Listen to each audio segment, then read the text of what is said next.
Afrika nenkolo njenganjwayelo meswele gamanqa ke ihora lokuqala suke sikhona la emsakazweni Khosi FM namhlanje kungolwesine Dr Ngoki Mahaye ukhona sizokhuluma ke indaba enkulu namhlanje sizothi amaketanga engqondo mawaqabuke. Hey dokotela uphethe sihloko namhlanje sikubingelele sikwamukele. Yabona macingwane angibingelele ngingabade ngibingelele ngelidanga labesuthu. Yeah. Angibingelele ngowano namathela injobo zamadoda kusamadoda eziqhotholola. Hey madoda. Senyangeni macingwane manje inyanga yamagugu. Inyanga macingwane ezosibiza imvelaphi yethu Heritage Month September macingwane. Sisho njalo macingwane sithi sesiphakathi. Cha macingwane namhlanje sithi amaketango engqondo mawaqabuke. Macingwane sidlule nje kancane ngoba siyandulela macingwane okuningi sizokhuluma kulenyanga. Macingwane kufuneka abalaleli kuhlale kubona kakhulu kule piece namhlanje. Kunjalo amaketanga engqondo mawaqabuke. Kwakwathiwa lapho Khosini ngonyaka sakha yini ugebhezi sixukuza ugebhezi. Kwakuthiwa sixukuza ugebhezi. Awusukani madoda. Kuwo lo msakazo. Ngoba vele sikhuluma izinto lapha ezithinta abantu, sikhuluma imvelaphi yabantu bangobani basukaphi. Macingwane wese laphana kunesazi lapha sasezweni laseKenya. Uprofessor uNgugwatiyoko wakhuluma amazwi abaleke kakhulu empilweni yomuntu macingwane. Njalo macingwane incwadi zakhe ngiyayifunda ngibuye ngiyifunde ngibuye ngiyeke.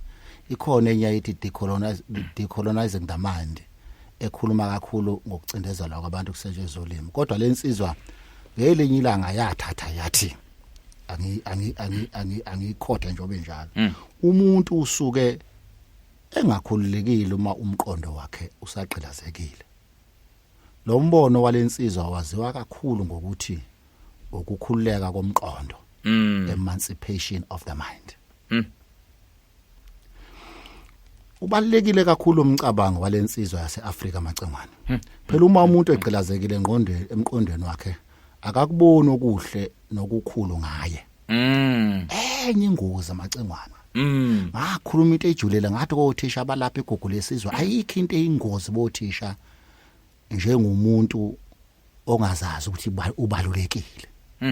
Uqilazekile engqondweni umuntu ongazazi ukuthi ubalekile ngoba uthisha ongazazi ukuthi ubalekile angagila umhlola atholakala esedakwe emphakathini, atholakala ehlukumeza abanye othisha, atholakala beabhosful emsebenzini, angathandana nengane zesikole ngoba akayazi ivalue yokuba uthisha, ukubaleka kwakhe ukuthi ubaleka ngani. Abayilimaze yonke iprofession yoba uthisha sithi noble profession ngoba yena akasazi ukubaleka kwakhe. Nomuntu ke macingwane nendoda engazazi ukuthi ibaleka ngana nihambe ebhabhalala nje ngoba izazi ukubaleka kwendoda. Ukuthi ukuthini okwendoda. Ngakho ke uNgugwatiyoko uthi ke lento okufana nenkunku ekade iboshiwe amanqondo ayo kuye kuthi noma isiqaqiwe kodwa ingahambi ime lapho kade iboshelwe khona imizuzu eminingi. Impela kubonakala nje ukuthi lento yokuthi ikhululekile ayikabike emqondweni wayo. Kunjalo nomuntu onomqondo wakhe osakhungwe ngamaketanga encindezelo akasheshi ukubona ukuthi usekhululekile. Incindezelo kubantu baseAfrika macingwane yaqala emakhulwini eminyaka. Abantu baseAfrika becindezelwe ngabezizwe. Umnotho wabo wathathwa ngobuqili ngabezizwe. Bacindezela kakhulu abantu baseAfrika. Babephathwa kabi, babephathiswa kwezingane, bephathiswa kwezilwane. Okhokho bethu nobaba bethu babebizwa ngamaboy. Babebizwa ngabelungu namabhunu. Indoda endala yayingahlonishwa abezizwe. Lento yadala ukuthi umuntu omAfrika azizwe elulazekile engenasithunzi, wazibona engabalekile futhi engcolile ngoba konke okwethu kwakuthiwa kungcolile, konke okwethu okaSathane. Nezithombe zayivezwa uSathane wayemnyama enomsila ephethe ihawu nomkhonto uSathane nezingilozi nazo zikhandwe kanjalo. NoSathane wesihogo uphethe imfologo umuntu omnyama, abantu abafaka esihogweni abantu abamnyama, izingilozi zona uNkulunkulu ohleze sibhakabhakeni kokwezingilozi zabamhlophe naye emhlophe unentshebende emhlophe hlezi hlalweni sethusi konke kuhle macengwana asetshenzwe ingqondo yomuntu omnyama. Namhlanje abanye uma ukhuluma lezi zinto lezi abakufuna ngathi ungakusho engathi ungakuyeka baze bathi akunasidingo sokuthi into lokho iphindwa hayibo athi manje balimele oh asikho isizwe singakhohlwa imvelaphi yaso bese cabanga ukuthi sophumelela amacongwane asikho noma ungafunda kangakanani ama ufundele ukuba isigqila sesinye isizwe ngoba isigqila nje usufundile. Hey madoda.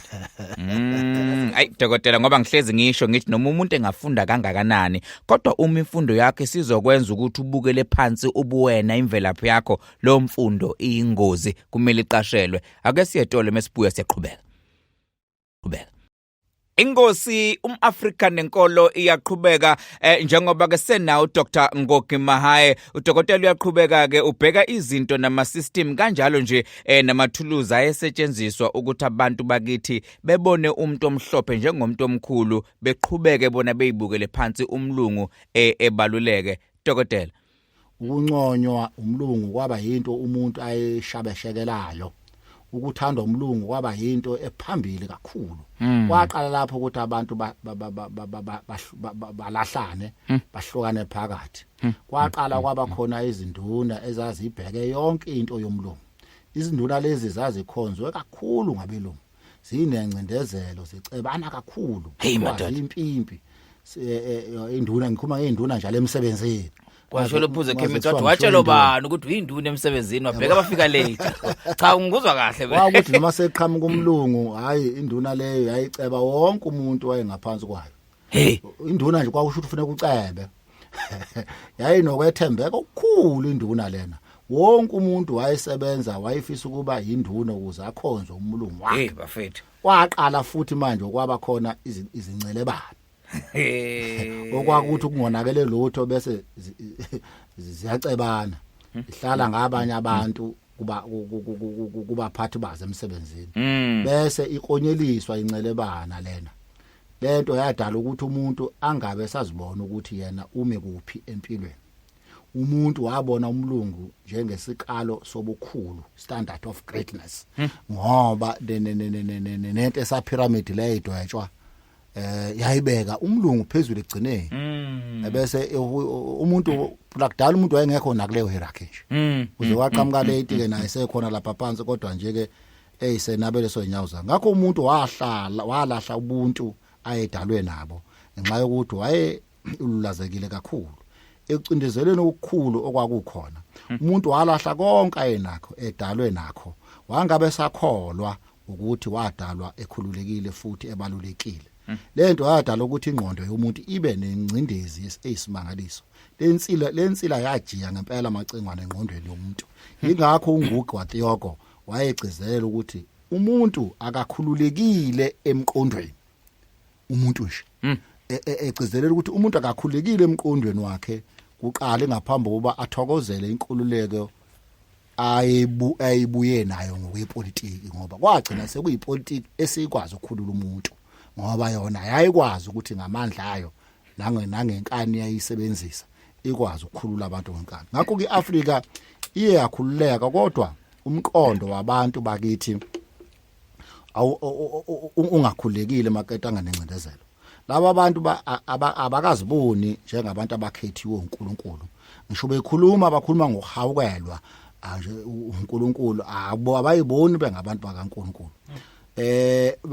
Ngaleyo ndlela ukuze ngisho umuntu ekhuluma ethi thina abanye abantu abamnyama noma singenzani noma umhlaba wethu ungahlala kubo abacindezela ayikho inkinga ngoba umuntu akadalwanga ukuthi uyoba ngaphezulu komcindezeli.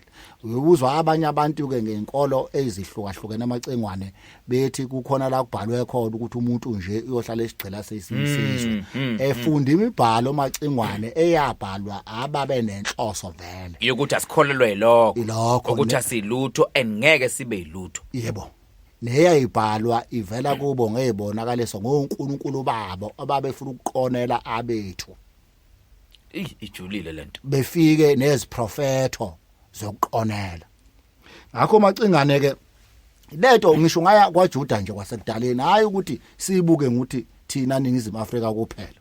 Ngakho ke macingwane kuya sikhathaza ke nje lokho bengithi nje ke ngidlule kukho ngoba ukukhululwa nokubuyiswa endleleni kwabantu abamnyama ikona okubalekile esikhathi samanje noma sekwenzeka kodwa kuhle sokusigcizelela ukuze abantu bakithi babuye ngokucabanga kumanje abantu bakithi bahlala emhlabeni macengwane ongowona wabo ngithi nje macengwane ngisho ukuthina mangisho njalo uyazi ukuthi lapha eSouth Africa ngisho ngaba netayitela lendawo ngisho ngaba nendawo yakini noba nginendawo yakithi nje mine yithantala lekwela kithi enkandla kodwa iqiniso lithi ongaphansi kwalo yamhlaba kona kwami akhona okokhokho bami akhona okwakithi kwaZulu ngisho ngathola igolide lapha ngaphansi namhlanje ngoba vela ngazi khona le ngaphansi ngoba kaze ngibheka nginalo ilengalo lokubheka manje ngizothi wami kanjani umhlaba okungaphansi kwalo mhlaba ngekona kwami okwami ukulima nje kuphela futhi kusemaqwaqwaseni lapha sasidudulwe sawobekwa khona ngo1913 act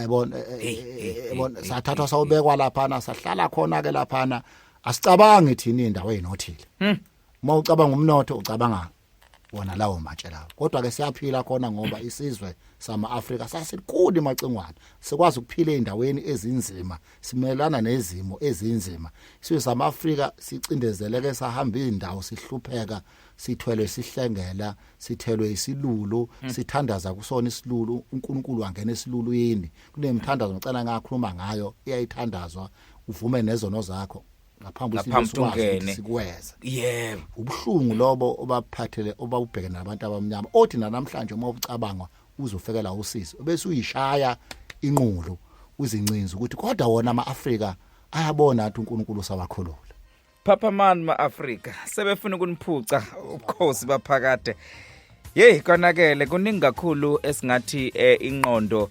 yomuntu yalimala ngakho nezinto esiphila ngaphansi kwazo inkolo imfundo kubalekile ukuthi ibhekisiswe ukuze sikwazi ukubuyisa ingqondo yomuntu omnyama emgqeni bese siyeka inzondo siyeka inhlebo ukubukelana phansi ukuba impimpi ukuncetheza nokuhlala ngegama labanye abantu kubaphathe kumbe emsebenzini kuumnyoka khona lokho futhi kuuphawu lesimo sengqondo yomuntu osacinezelekile umuntu omnyama kafukule omunye umuntu omnyama sikhule sonke sibe munye sibe imbumba singama-Afrika kahle ngempela wena wawutshela bani ukuthi uyinduna emsebenzini wabheka bafika late sisuka lemadoda uphuze ekhemisi umfoka amajazana umhlathi newiki sikhupha kamnandi sisho sithi umAfrika nenkolo ubumbano ma-Afrika